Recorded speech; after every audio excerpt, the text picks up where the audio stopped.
नमः समय साराय स्वानुभूत्या च पासिते चित्स्वभावाय भावाय सर्वभावान्तरक्षिदे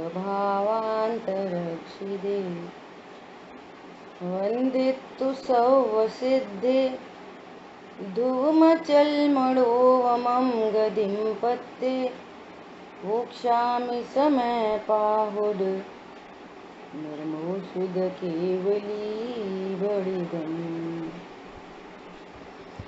समय सारजी ग्रंथाधिराज और अपना निर्जरा अधिकार पर अपना स्वाध्याय चल रहा है। निर्जरा अधिकार की भी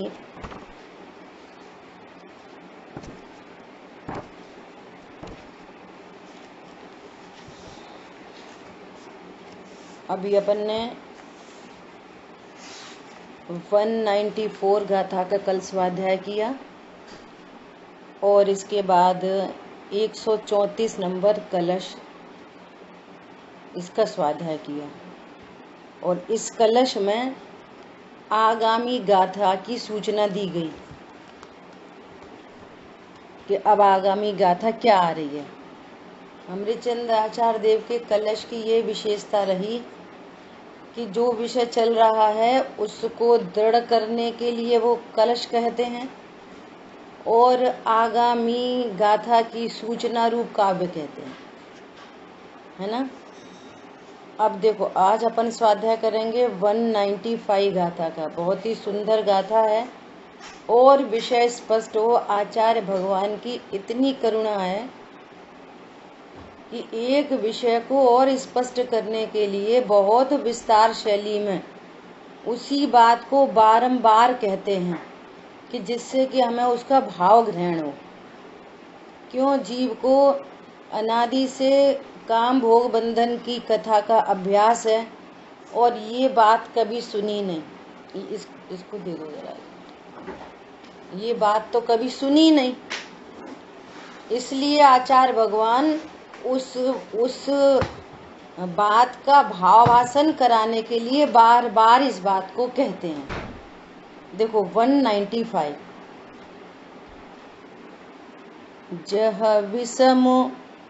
जह विषमुभ भुंजन्तो वे जो पुरुषोण मरण मुड़ मुवयादि पोगल कम्मसुदयं तह भुंजदि ड़ेव बज्झदेड़ाणी।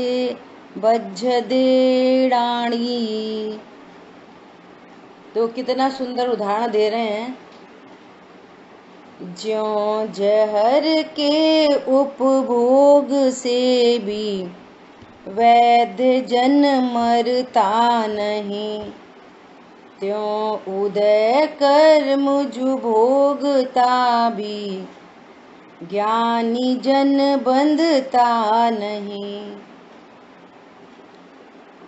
क्या कह रहे हैं? जिस प्रकार वैद्य पुरुष विष को भोगता अर्थात खाता हुआ भी मरण को प्राप्त नहीं होता। देखो वैद्य कोई ऐसी दवा बनाता है कि जिसमें विष होता है और उस विष को यदि वैद्य खा ले तो वो मरता नहीं है। अब ये कोई विशेष बात होती है। अब यहाँ विशेष बात वो किस चीज की विशेषता है ये तो कह रहे हैं लौकिक में भी ये ज्ञान की विशेषता है। क्या बोला? वैद्य के ज्ञान की ये विशेषता है जिस जहर का सेवन से कोई अन्य सामान्य पुरुष तुरंत मरण को प्राप्त होता है, उस ही जहर का सेवन करते हुए वो वैद्य मरण को प्राप्त नहीं होता। समझ में आ रही है बात? ये किसकी विशेषता है? कैसे खाना, कितना खाना, किस हिसाब से खाना, उसमें उसमें क्या उसकी टेक्नोलॉजी है, उस पूरी बात को समझते हुए, पूरी बात को समझते हुए, और उसको रोग का उपचार कर लेता है। किसी किसी रोग का उपचार ऐसी दवाई से होता है ना, जिसको खाके कोई सामान्य जीव तो जीव मतलब पुरुष, दृष्टांत में बात चल रही है, तो मरण को प्राप्त हो जाए। यहाँ महिमा किसकी की जा रही है? ज्ञान की महिमा की जा रही है। ये ऐसी कोई विशेष ज्ञान की महिमा है। ये आर्सेनिक वगैरह है ना, इनकी ऐसी दवाई बनती है कोई खास, कितना एक्सट्रैक्ट करना, उसमें से क्या करना, ये कह रहे हैं। उसी प्रकार ज्ञानी पुरुष पुद्गल कर्म के उदय को भोगता है, तथापि बंधता नहीं है। अब जो अभी लेटेस्ट एग्जाम्पल चला है ना, उस एग्जाम्पल से अपन इसको और अच्छे से समझ सकते हैं। जैसे किसी ने वैक्सीनेशन करा लिया है ना, कोरोना का वैक्सीनेशन हो गया। अब वैक्सीनेशन कराने के बाद पहली बात तो ये है कि उसको रोग ही नहीं होगा। पहली बात तो ये है कि उसे रोग नहीं होगा। बाहर में कोरोना फैल रहा है, एक व्यक्ति वो है, अपन एकदम सामान्य जनरल चर्चा कर रहे हैं अभी उदाहरण से।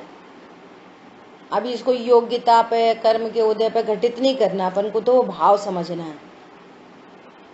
है ना, कि एक सामान्य पुरुष है जिसने वैक्सीनेशन नहीं कराया, तो वो झट से इफेक्टेड हो गया और मरण को प्राप्त हो गया। और जिसने वैक्सीनेशन लगाया है उसने पहले तो उससे बुखार नहीं आएगा, और यदि आ भी गया तो मरेगा नहीं। ऐसी सब बात चल रही थी। ऐसे यहाँ पे लगाना कि जो अज्ञानी जीव स्वरूप को नहीं जानता और प्रति समय सोते उठते बैठते खाते पीते पूजा पाठ स्वाध्याय, प्रति समय कर्म का उदय चल रहा है, प्रति समय कर्म का उदय। और आप गंभीरता से विचार करना, हर समय चल रहा है कर्म का उदय, तो प्रति समय उसको राग द्वेष की बीमारी हो जाती है। कर्म का उदय और राग द्वेष, कर्म का उदय राग द्वेष। अब एक कराते हैं नहीं कराते, ये तो पहले सब चर्चा हो चुकी। समकाल में कर्म के उदय में सामग्री प्राप्त हुई अघाती कर्म के फल में, और इसने उसका लक्ष्य किया और राग द्वेष की उत्पत्ति हुई। यो भाव मरण सदियों से, सदियों बीत गए, सदियों से करता आया है। ये अज्ञानी की कहानी है। अब ये सम्यक ज्ञानी ने बूस्टर डोज पी लिया। कौन सा बूस्टर डोज? मैं अजन्मा तत्व हूँ, मैं ज्ञान स्वरूप हूँ। संयोग शरीर कर्म कषाय के एक क्षेत्रावगा संबंध भले है, परंतु ये मेरी सीमा में कभी प्रवेश नहीं करते। मैं ज्ञान स्वरूप हूँ, अकर्ता हूँ, परिपूर्ण हूँ। ऐसा जिसने अपने स्वरूप को जान लिया और उसने संयोगों को, शरीर को, कर्म को, कषाय को और एक समय की जानने वाली पर्याय को भी अपने से भिन्न जाना है।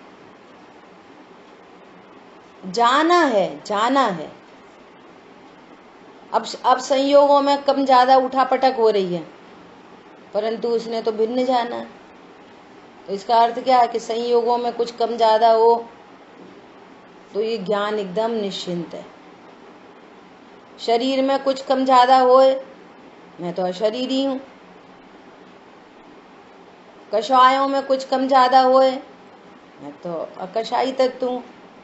पर्याय में कुछ कम ज्यादा हो, वो पर्याय है, मैं तो द्रव्य हूँ। द्रव्य तो पर्याय से भी न्यारा तत्व है। अहो उत्पाद व निरपेक्ष ध्रुव जीवन हमारा है। उत्पाद व पर्याय में हो रहा है, मैं उत्पाद व से रहित ध्रुव तत्व हूँ, नहीं जन्मू नहीं मरता, ऐसा इसने निर्णय किया। तो अब इन सब के प्रति क्या हो गया, एकदम निरपेक्ष हो गया ज्ञान। निरपेक्ष होते से ज्ञान वैराग्य शक्ति प्रकट हो गई। शक्ति, उस शक्ति का क्या नाम है, ज्ञान वैराग्य शक्ति, ये शक्ति है। अब इस ज्ञान वैराग्य शक्ति के कारण, बिकॉज ऑफ दिस ज्ञान और वैराग्य शक्ति, ये वैक्सीनेशन हो गया, ज्ञान वैराग्य शक्ति। अब कदाचित संयोगों में कुछ हो रहा है, शरीर की में कुछ हो रहा है। अब ये तो क्या था, ये शरीर की क्रिया करता नहीं है, तो ज्ञाता है। अब शरीर की कोई क्रिया हो रही है, जिसको बाहर में लौकिक में विषय भोग कह रहे हैं, परिणाम हो रहे हैं, भोगने के परिणाम है ना, अप्रत्यक्षान जाति के, उसकी जाति बदल गई। पहले तो वो उसको निशंकता निर्वांशकता डेवलप हुई है, ज्ञान वैराग्य शक्ति, निशंकता और निर्वांशकता डेवलप हुई है। यह है ज्ञान वैराग्य शक्ति, यह है बूस्टर डोज। इसके कारण पहले तो उसको निशंकता निर्वांशकता है, और फिर कदाचित कोई भोग का परिणाम है, कोई परिणाम ऐसा उत्पन्न हो गया, तो उस सबसे पहले तो उस परिणाम से भिन्न अपने को जानता है ना। और कदाचित ये परिणाम उत्पन्न हो भी जाए तो इस परिणाम से, यहाँ पर कह रहे हैं कि ये विषय भोग के परिणाम से जो ज्ञान वैराग्य शक्ति से रहित अज्ञानी जीव हैं, वे अनंत बंध करते हैं। ऐसा अनंत बंध इस ज्ञान वैराग्य शक्ति के कारण इस सम्यक ज्ञानी जीव को नहीं होता। समझ में आ गई बात? बहुत सरलता से समझाने की कोशिश की है। बोलो, ख्याल में आ गई बात? यस। ऐसा ज्ञान वैराग्य शक्ति के कारण ये है उसकी बूस्टर डोज। इसके कारण दूध लेके आना है, दूध तो मैंने चारा। ये भैया दूध नहीं लाओ, शांति से स्वाध्याय सुनो। पॉइंट समझ में आया? ज्ञान वैराग्य शक्ति के कारण जो विषय भोग अज्ञानी जीव के शरीर की क्रिया हो रही है, अज्ञानी जीव को ये भाव हो रहे हैं भोगने के, लड़ाई झगड़ा, खाना पीना, पूजा पाठ, ये विषय भोग की तरफ से तो चर्चा है। इसमें तीव्र कषाय मंद कषाय दोनों लगाना, अकेले विषय भोग नहीं। समझ आई बात? अब विषय भोग को तो जीव बंद का कारण समझता है, तो उधर से बात की जा रही है। क्या कहा? हाँ जी, हेलो। हाँ जी, बोलिए। जो आपने कहा थोड़ा समझा वो सुनाऊं? हाँ, बराबर। जैसे अज्ञानी जीव स्वरूप को नहीं जानता, तो उसे प्रति समय कर्म का उदय चलता है, तो उससे राग उत्पत्ति होती है।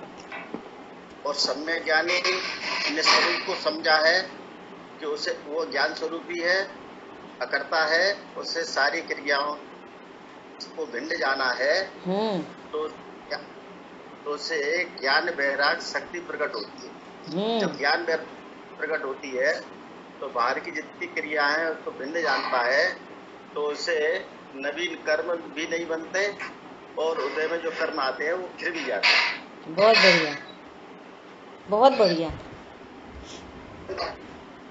आंचल बहुत दिन से नहीं बोली। आंचल तुम भी रिपीट करोगे? देखो हम भी सुनो, हमने जो समझा वो भी हम भी बोलेंगे। आप भी बोलो बोलो, बहुत अच्छी बात है। हाँ, जैसे वैद्य है ना, हम्म जो वैद्य है वो का प्रयोग करता है दवाई में, हम्म इसे करता है कि उसको उसको विशेष ज्ञान है, हम्म इसलिए वो उस वैद्य उस विष का प्रयोग दवाई के रूप में करता है कि वो उससे ठीक हो जाए।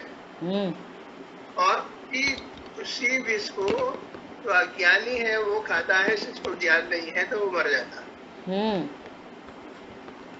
बोलो कैसी बात है है। ना।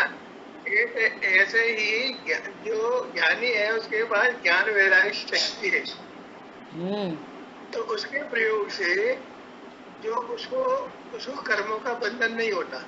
हम्म लेकिन जो अज्ञानी है उसके पास ज्ञान वैराग्य शक्ति नहीं है, हम्म है ना, सामान्य ज्ञान है, तो उसकी वजह से उसको कर्म का बंधन होता है। बहुत बढ़िया, शॉर्ट। ठीक है, ये अपनी भाई बात हुई। भाई साहब फार्मासिस्ट है तो जल्दी समझ में आ गई। हैं? भाई साहब फार्मासिस्ट है इसलिए क्या है? फार्मासिस्ट है, जल्दी समझ में आ गई। ठीक है, इतनी बात हुई।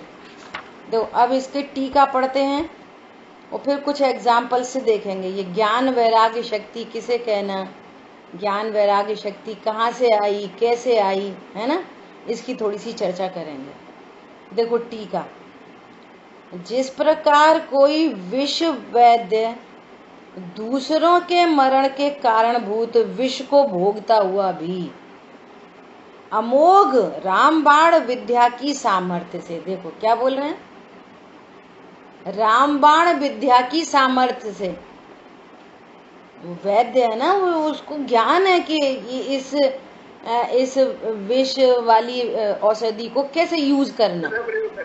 हाँ, तो ये अमोघ मंत्र है उसके पास, रामबाण इलाज वो ज्ञान है उसके पास, तब वो इसको इस तरह से कर पा रहा है। अब भैया तुम बैठ जी, तुमने भी खा ली हम भी खा लें, नहीं, ऐसे नहीं होता। तो क्या कह रहे हैं, देखो शब्द देखो कैसे कह रहे हैं, अमोघ रामबाण विद्या की सामर्थ्य से। सामर्थ्य किसकी बता रहे हैं, ये विद्या की सामर्थ्य।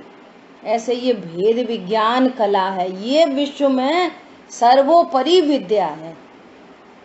अगर इस विद्या का अभाव है यदि जीवन में, तो समझना मरण ही मरण है, बहुत मरण है, बहुत दुख है, पल पल दुख है।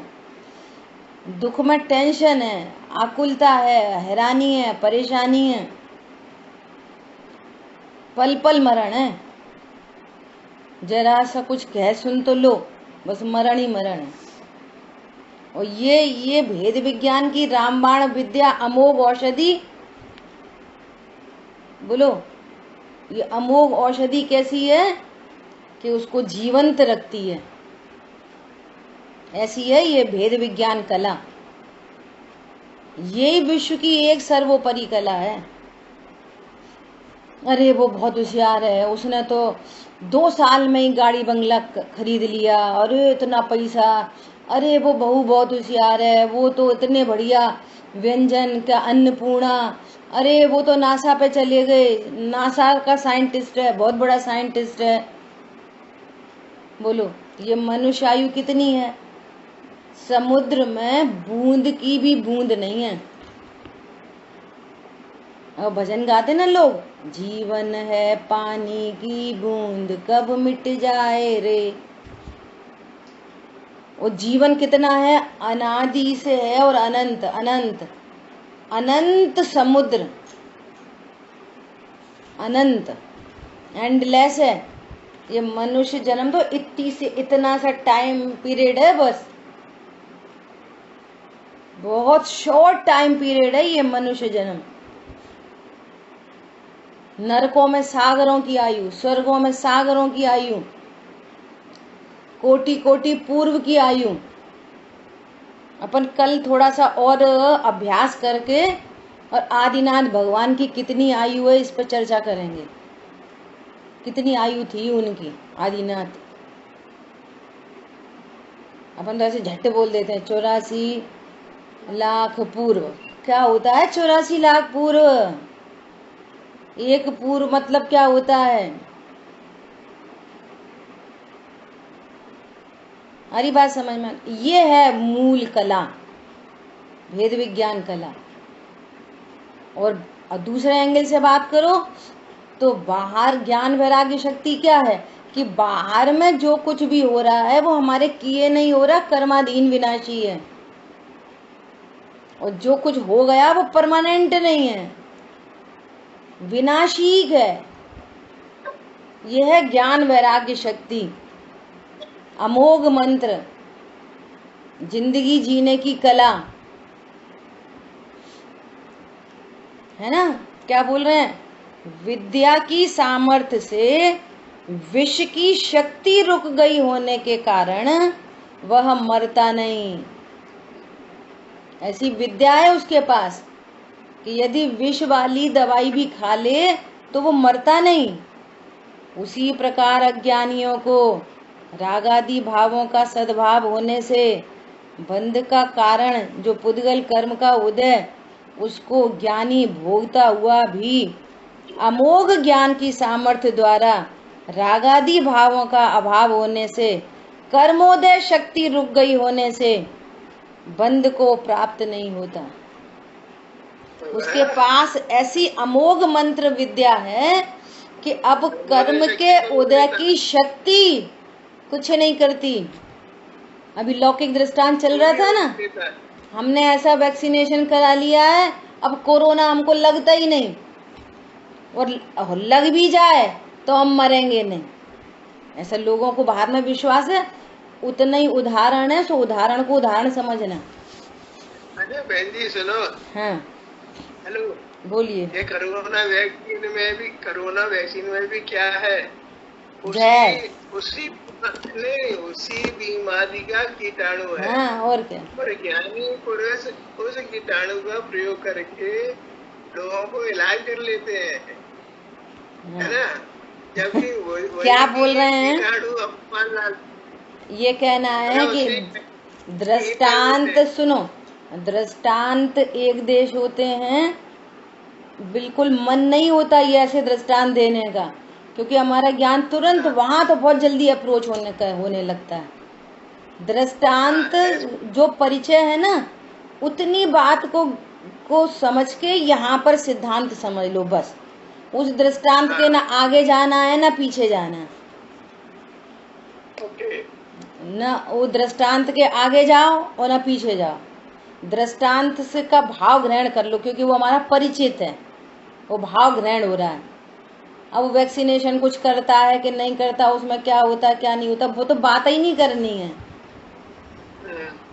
क्योंकि वो तो मिथ्यात्व कोई, क्योंकि वो तो हाँ, वो तो मिथ्यात्व का पोषण कराएगा दृष्टांत तो। इसलिए वहां पे तो सिर्फ एक भाव ग्रहण करना है ऐसे। हाँ, और ऐसे यहाँ पर बात कह रहे हैं, कितनी गजब की बात कह रहे हैं। क्या कह रहे हैं कि ज्ञान वैराग्य शक्ति के कारण कर्म की शक्ति रुक गई है। अब कर्म के उदय की शक्ति कुछ नहीं कर पाती। अब समझना, इसमें भी बहुत गजब का रहस्य है। क्या रहस्य है कि कर्म के उदय में, कर्म का उदय दो प्रकार से आता है, एक घाती कर्म में और एक अघाती कर्मों में। दो प्रकार से उदय में आता है कर्म। 8 प्रकार के कर्म है, घाती और अघाती। अब अघाती कर्म शरीर और संयोग में फलते हैं, है ना?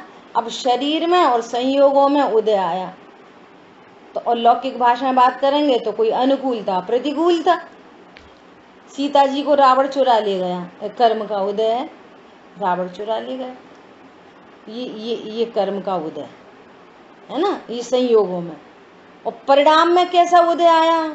घाती कर्मों के उदय में क्या हुआ? हे दशानन, देख लेंगे तुझे। देखो ये भाव हो रहा है, समझ में आ रही है? रामचंद्र जी को सीता को रावण चुरा ले गया, या आघाती कर्म का उदय, और भाव उत्पन्न हो गया, वो कौन सी जाति है? अप्रत्याख्यान। और भाव उत्पन्न हो गया, हे दशानन,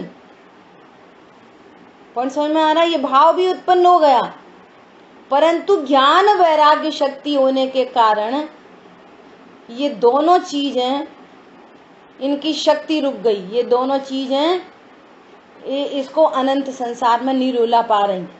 और देख लो, तद्भव मोक्षगामी, उसी भव से मोक्ष चले गए। विचार करो, तद्भव मोक्षगामी। और यदि यही काम अज्ञानी मिथ्या दृष्टि के साथ में हो, तो उसकी पत्नी को कोई चुरा ले जाए, कभी नहीं चुराए कोई, अपन एक बात कर रहे हैं, है ना, और फिर उसको बहुत क्रोध हो और फिर वो कुछ गड़बड़ सड़बड़ करे, तो क्या होगा? अनंत अनंत बंध होगा, अनंत। इसी क्रिया परिणाम के बीच में अज्ञानी को अनंत बंध हो रहा है, और इन्हीं क्रिया परिणाम के बीच में वो सम्यक ज्ञानी जीव को ज्ञान वैराग्य शक्ति के कारण ये कुछ गुण नहीं कर पा रहे उसको। समझ में आई बात? ये यहाँ पर कहना चाहते हैं। अब देखो, दो दृष्टांत से अपन चर्चा करते हैं। अनंग संसार में नहीं कर पाएंगे। हाँ, संसार में नहीं रुला पाएंगे, वो उसी भव से मोक्ष चले गए, उसी भव से मोक्ष चले गए। वे भरत चक्रवर्ती 96,000 रानियों का भोग भोगते हुए तद्भव मोक्षगामी भोग मोक्ष चले गए। वे नीलांजना का नृत्य देख रहे थे और मोक्ष चले गए। क्या समझ में आई बात? अब ये तो बाहर की लौकिक भाषा है पूरी। अब देखो, दो दृष्टांत है, समझना।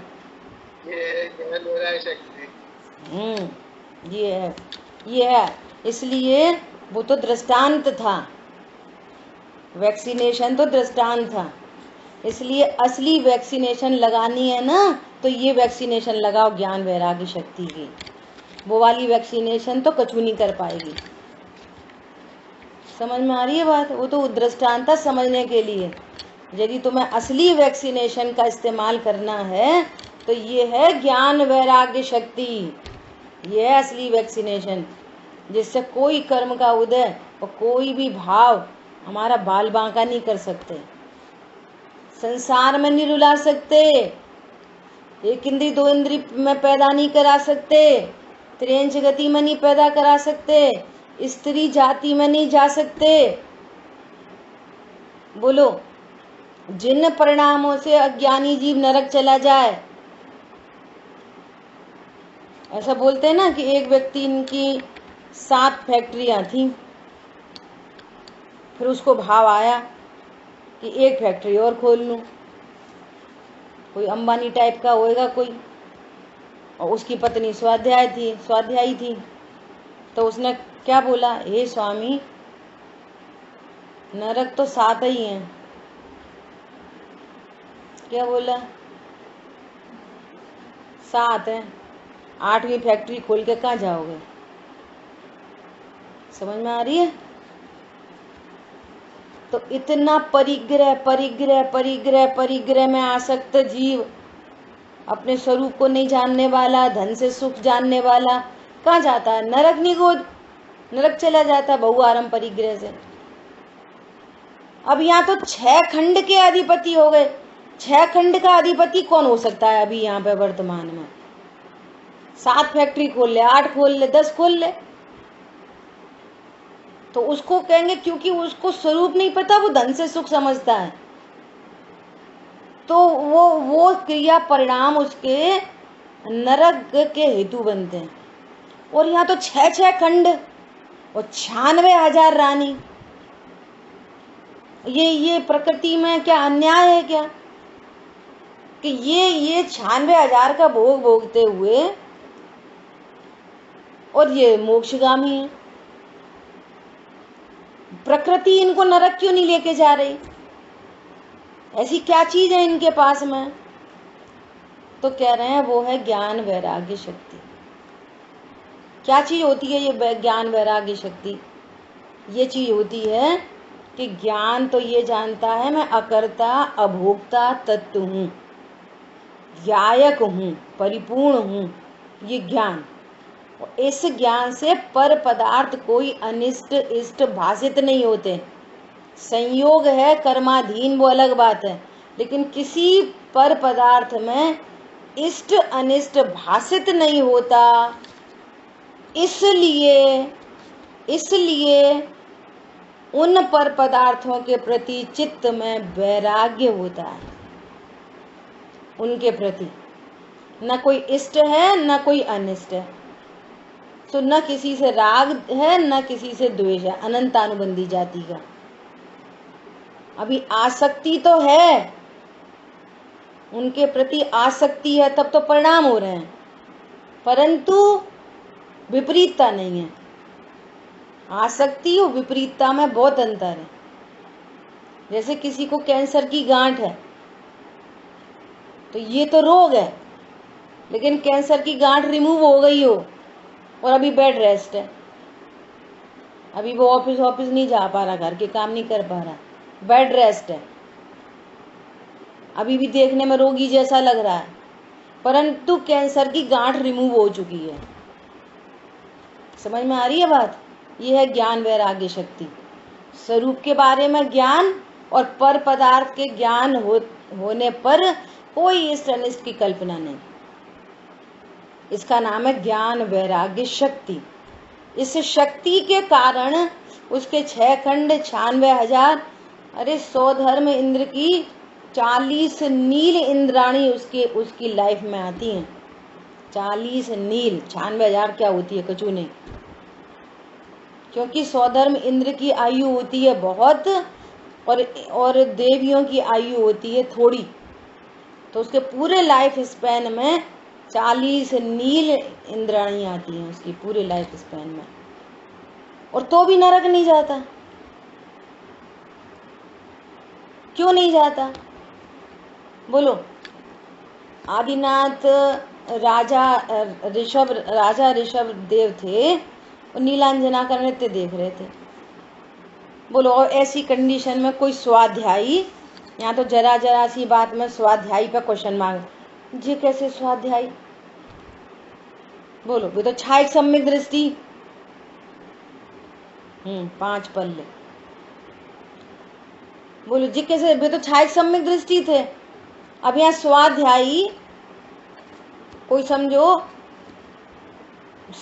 कोई 50-60 साल की उम्र वाला स्वाध्यायी, और कोई लड़की को बुला के बढ़िया उसका नृत्य देख रहा हो, तो क्या करोगे? हाँ जी कैसे स्वाध्यायी? पिक्चर हॉल में दिख जाए तो आफत आ जाए। कोई टीवी देखते हुए, जैसे पंडित जी अपने घर में बैठ के टीवी देख रहे हो, तो कहेंगे जी कैसे पंडित जी टीवी देख रहे थे। बोलो, ज्ञान वैराग्य शक्ति। तो लोग उल्टा अर्थ निकाल लेंगे, अच्छा ज्ञान वैराग्य शक्ति कर लो और फिर टीवी देखो। क्या बोला? इसलिए शब्द हैं थोड़े और भाव है बहुत। अब देखो, 2 दृष्टांत से इस बात की सिद्धि करते हैं। अनंगसरा की कहानी अपन ने बहुत बार सुनाई भी है ना, कि एक राजा की पुत्री और उसको विद्याधर उठा के ले गए, वो अपने कहीं खेल रही थी, उसका अपहरण कर लिया, और जब वो उठा के ले जा रहे तो पीछे से उनकी पत्नी आ रही, तो पत्नी के भय से उन्होंने वो लड़की को, अनंगसरा को जंगल में छोड़ दिया। अब वो जंगल में भटकती रही और 3000 वर्ष निकल गए, है ना। और एक दिन ऐसा आया कि एक अजगर आया और उस अजगर ने उसको मुंह में ले लिया। कोइंसिडेंस, उसी समय अजगर का आना हुआ, उसी समय पिता का आना हुआ, ढूंढते ढूंढते, और उन्होंने पहचान लिया, ओ ये मेरी पुत्री। और उन्होंने बाण उठाया उसको मारने के लिए। अनंगसरा ने रोक दिया। क्या बोला अनंगसरा ने? हे पिता, जैसे ही इस अजगर ने मुझे अपने मुंह में लिया तो मुझे अपना काल नजर आते हुए कि अब यहाँ मुझे बचाने वाला कौन है, मैं बच नहीं सकती, इसलिए मैंने तो सल्लेखना धारण कर ली, मैंने अन्न जल का त्याग कर दिया, है ना।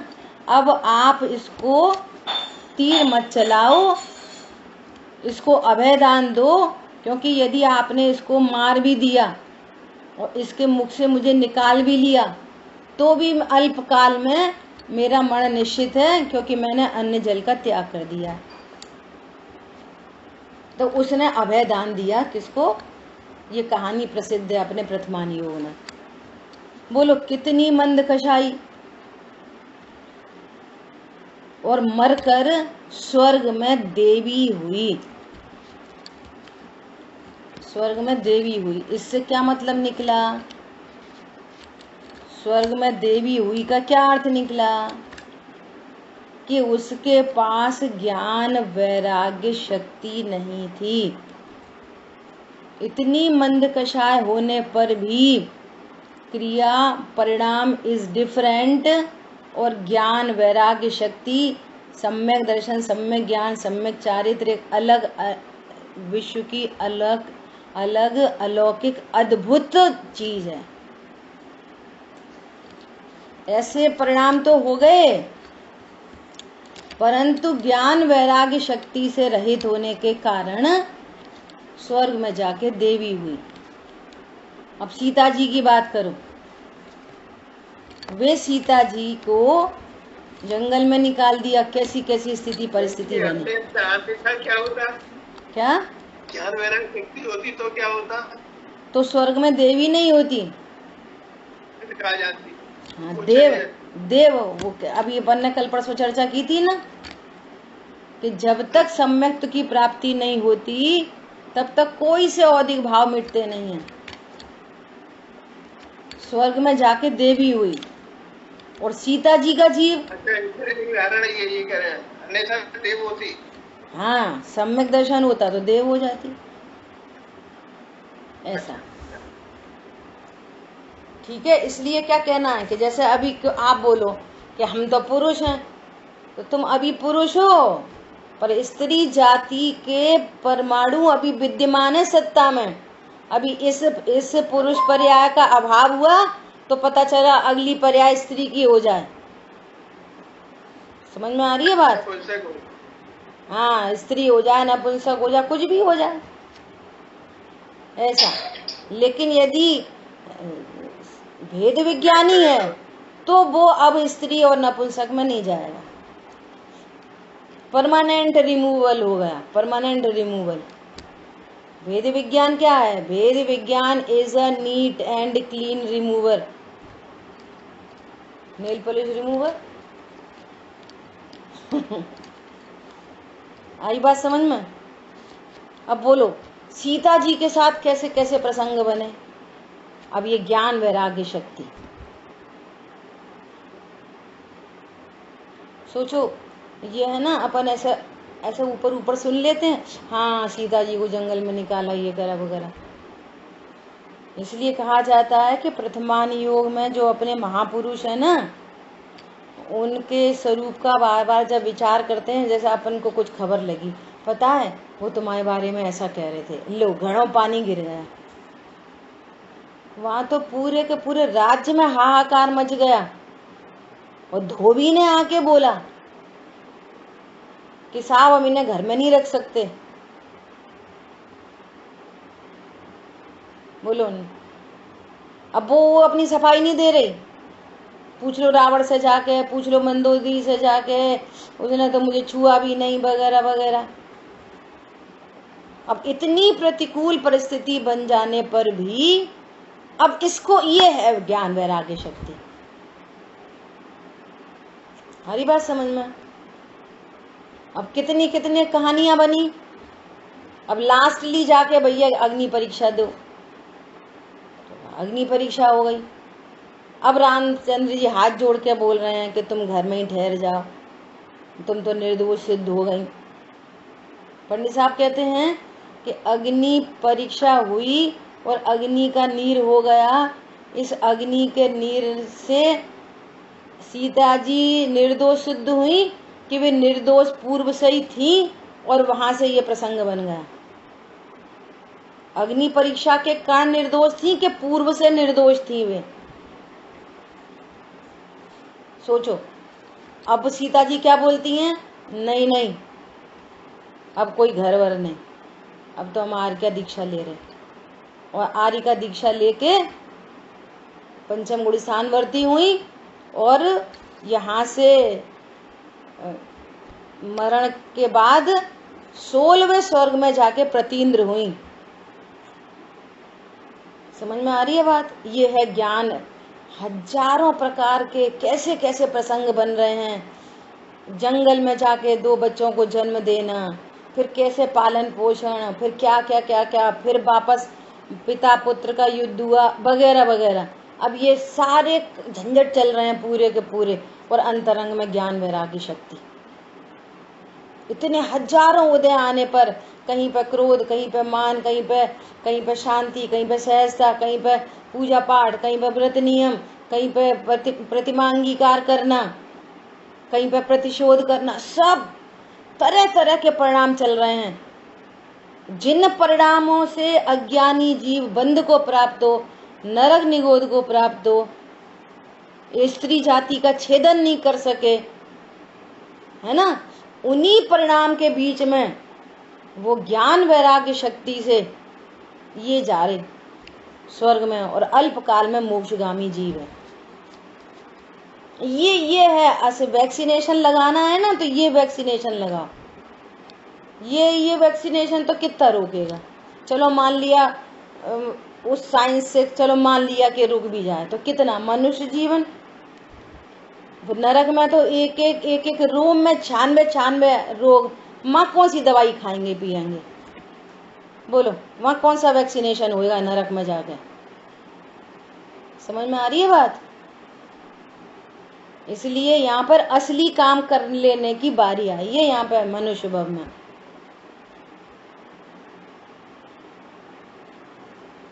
इसलिए कैसी भी स्थिति परिस्थिति हो, बाहर में मान हो जाए, अपमान हो जाए, क्या हो जाए क्या नहीं हो जाए, यदि उस समय कषाय की तीव्रता हो तो तुरंत क्या करना? असली बात तो अपने पास तक आना। क्या? मैं तो ज्ञान स्वरूप हूँ, मेरा कौन अपमान कर सकता है? तो यहाँ तक नहीं पहुंचे तो ज्ञानी धर्मात्माओं को याद करना। बोलो, सीता जी को कैसा हाहाकार मच रहा होगा। कैसी है ज्ञान वैराग्य शक्ति, कोई फर्क नहीं पड़ता। और कदाचित कोई परिणाम उत्पन्न हो, रोना गाना आ भी जाए, तो उसकी ताकत नहीं है उस रोने गाने की कि वो उनको बंद करा दे, अनंत बंद करा दे, मिथ्यात्व का बंद करा दे, अनंत संसार में रुला दे।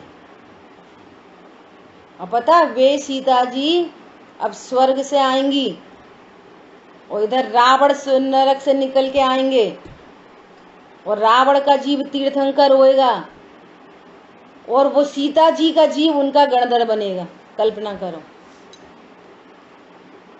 जिस रावण ने उनका अपहरण किया, वो रावण क्या करेगा? वो तीर्थंकर होगा और जे उनकी गणधर बनेंगी। सोचो। और जिस रावण ने, देखो कर्म के उदय की विचित्रता, कैसी उदय की विचित्रता कि वे सीता जी का जीव प्रतीन्द्र मुनिराज राम को तो डिगाने आया, और स्त्री जाति के परिचय किए मुनिराज के ऊपर। देखो, और वो सीता का जीव प्रतीन्द्र नरक में जाकर रावण को संबोधन करने गया कि तुम जीवराज हो, तुम नार की नहीं। देखो, जिसने अपहरण किया, जिसके कारण इतनी झंझट हुई, इतना दुखी रहना पड़ा, उस रावण को तो संबोधन करने गया प्रतीन्द्र जीव, और राम को डिगाने गया। तो अब ये बोलो, कौन से काम कितने बुद्धिपूर्वक होते हैं? ये है ज्ञान वैराग्य शक्ति। उनको रावण उपसर्ग करता नहीं दिख रहा। अच्छा ये वही रावण है जिसने मेरा अपहरण किया और मेरे अच्छी भली गृहस्थी तहस नहस कर दी इसने। अब तो मेरे में ताकत है, मैं बलशाली हूँ, मैं प्रतीन्द्र हूँ। इसको जाके और भिड़ाते हैं और दूसरे नारकियों से पिटवाते हैं। भाव ही नहीं आया। संबोधन करने गई और जिस राम के प्रति इतना प्रेम था उनसे कह रही हैं कि तुम अभी छपक छिणी आरोहण मत करना, अभी अरंत मत बन जाना, हमें आने दो, माँ से चय करके आने दो, प्रतीन्द्र से संग संग मोक्ष चलेंगे। बोलो कौन बिगाड़े कौन सुधारे, परिणमते हैं सब द्रव्य न्यारे, मिला जिनवाणी से ज्ञान।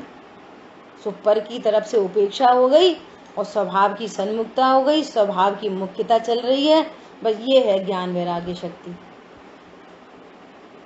समझ में आया? रोमी का हैंड रेज है बहुत देर का। रोमी बोलो क्या पूछ रहे? कुछ पूछना है रोमी? हाँ, वैराग्य का मतलब वेद विज्ञान हुआ ना, स्वपर का ज्ञान। हाँ, ज्ञान वैराग्य शक्ति मतलब स्वपर का ज्ञान, तो स्व की परिपूर्णता और पर की निरपेक्षता। पर से मुझे कोई लाभ हानि नहीं होती, कोई परद्रव्य मेरे लिए इष्ट अनिष्ट नहीं है, तो ऐसा जानकर पर की उपेक्षा बरतती है। ये परिग्रह प्रमाण वगैरह सब कैसे होते हैं? ऐसे होते हैं ज्ञान वैराग्य शक्ति से। अभी ज्ञान की चर्चा आ रही है, अगली गाथा में वैराग्य। अब देखो, अब वैराग्य का सामर्थ्य बतलाते हैं, ये अगली गाथा है। ठीक है, कोशिश की गई है बात को समझने की। हमको भी ऐसी आशा है कि आप सबको समझ में आई होगी। बहुत बढ़िया है ना? अब देखो भावार्थ। जैसे वैद्य मंत्र तंत्र औषधि इत्यादि अपनी विद्या की सामर्थ्य से विष की घातक शक्ति का अभाव कर देता है, इससे विष के खा लेने पर भी उसका मरण नहीं होता, उसी प्रकार ज्ञानी के ज्ञान का ऐसा सामर्थ्य है कि वह कर्मोदय की बंद करने की शक्ति का अभाव कर देता है। बंद की ताकत को छीण कर देता है। और ऐसा होने से कर्मोदय को भोगते हुए भी ज्ञान के आगामी कर्म बंधन नहीं होता, इसलिए सम्यक ज्ञान की सामर्थ्य कही गई है। ठीक है, करणान योग में भी बहुत जो स्टार्टिंग में कोई द्रव्यान योग से स्वाध्याय करता है ना, द्रव्य गुण पर्याय। अब द्रव्य गुण पर्याय में जैसे विकार को बताएंगे, है ना, राग द्वेष को बताएंगे, अज्ञान मोह को बताएंगे, तो वहां पे कर्म को खड़ा करना ही पड़ेगा निमित्त नैमित्तिक संबंध में, है ना। लेकिन द्रव्यान योग में कर्म फिलॉसफी बस इतनी है कि भैया कर्म का ऐसा ऐसा उदय होता है। लेकिन जब करणान योग की बहुत सूक्ष्मता जानी जाएगी, करणान योग की, तब पता चलेगा कि जो द्रव्यान योग में जो कथन किए गए हैं वो कितने स्थूल हैं, कितने स्थूल कथन है। समझ में आ रही है बात? अब जैसे ये क्या बोल रहे हैं, मेरे को अभी ये क्या ख्याल में आया, तब ये बात कहने में आ रही है। क्या कह रहे हैं कि कर्म की शक्ति का अभाव कर देता है। इसका क्या अर्थ है पता है? इसका क्या अर्थ है कि जो अनंतानुबंधी जाति के कर्म थे ना, छायिक सम्यक दर्शन होने तक तो उनका अभाव नहीं होता। कर्म का निष्कर्म रूप अवस्था नहीं हुई, वो अनंतानुबंधी जाति के जो कर्म थे ना, उसको भेद विज्ञान की शक्ति से क्या किया, उस अनंतानुबंधी को अप्रत्याख्यान में कन्वर्ट कर दिया, शांतनु। इसलिए उनकी शक्ति हीन हो गई, कर्म की शक्ति को हीन कर दिया।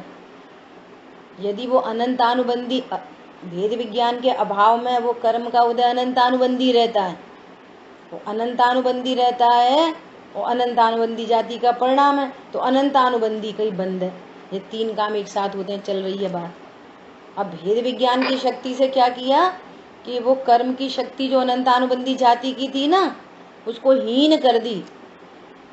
क्या कर दी? वो अनंतानुबंधी की विसंयोजना कर दी। ये टेक्निकल वर्ड है करणानी योग के। अर्थात वो शक्ति का भाव उत्पन्न नहीं हो पाता, वो शक्ति का अनंतानुबंधी शक्ति का भाव उत्पन्न नहीं हो पाता। अनंतानुबंधी शक्ति हीन होके अप्रत्याख्यान में चली गई। अप्रत्याख्यान संबंधी उदय है तो उसमें सामर्थ्य नहीं है कि वो रुला दे अनंत समुद्र में। ये है कर्म की शक्ति हीन हो गई। किससे हो गई कर्म की शक्ति हीन? अब सुनना ध्यान से। अब भैया कर्म अनंतानुबंधी कर्म का अभाव हो तो हमारे राग द्वेष मिटे, इसका खंडन हो गया कि तुम भेद विज्ञान करो तो वो अनंतानुबंधी की हीनता होएगी। अनंतानुबंधी हीन हो के तुम्हारा परिणाम हीन हो, ऐसी व्यवस्था नहीं है। वो हीन होएगा कैसे? पर समझ में आ रहा है भैया? अब कर्म थोड़े हीन पड़े तो हम थोड़ा सा हमारी शांति पड़े। अब कषाय, तीव्र कषाय का उदय ही है तो हम क्या करें? नहीं नहीं, तुम्हारे परिणाम में विपरीतता तीव्र है, इसलिए वो तीव्र कषाय खड़ी है। तुम भेद विज्ञान करो, तुम्हारी प्रणति में शांति हो, स्वभाव के आश्रय से मंदता आए तो वे कर्म की शक्ति हीन हो जाती है, उनमें ताकत नहीं होती, वो तीव्र कषाय उत्पन्न करा दे। पॉइंट समझ में आ रहा है? बारी हमारी है, कर्म की नहीं। पूरी जीत हमारे हाथ में है, हम कर्म के पराधीन नहीं हैं। अब कर्म का तीव्र उदय आएगा तो क्या करेंगे? तुम्हारे ज्ञान में अज्ञानता का तीव्र उदय है, इसलिए झंझट चल रहा है। तुम भेद विज्ञान पूर्वक अपने ज्ञान को अलर्ट करो तो वो कषायों की ताकत नहीं है, वो कषाय हीन होती है, तो कर्म अपने आप हीन होते हैं। इस भेद ज्ञान शक्ति ने कर्म की शक्ति को हीन कर दिया। कर्म क्या करेंगे हमारा? ये गजब की बात निकल रही है यहाँ से। क्या बोला? कर्मोदय की बंद करने की शक्ति का अभाव करता है, और ऐसा होने से कर्मोदय को भोगते हुए भी ज्ञानी के आगामी कर्म का बंद नहीं होता, उसके परिणाम की जाति बदल गई है पूरी की पूरी। ठीक है, अब सामर्थ्य, वैराग्य का सामर्थ्य बतलाते हैं। पीछे इस गाथा में ज्ञान क्या सामर्थ्य बताया, अब वैराग्य का सामर्थ्य बतलाते हैं। तो ऐसे ज्ञान वैराग्य शक्ति की पूरी बात होगी। ठीक है, शेष चर्चा अपन आगे करेंगे। जिन वाणी के ज्ञान से सूझे लोकालोक, सो वाणी मस्तक नमो सदा देखो दूर। बोलिए द्वारशांगमयी जिनवाणी माता की जय। जय हो। जय जिनेंद्र सभी को।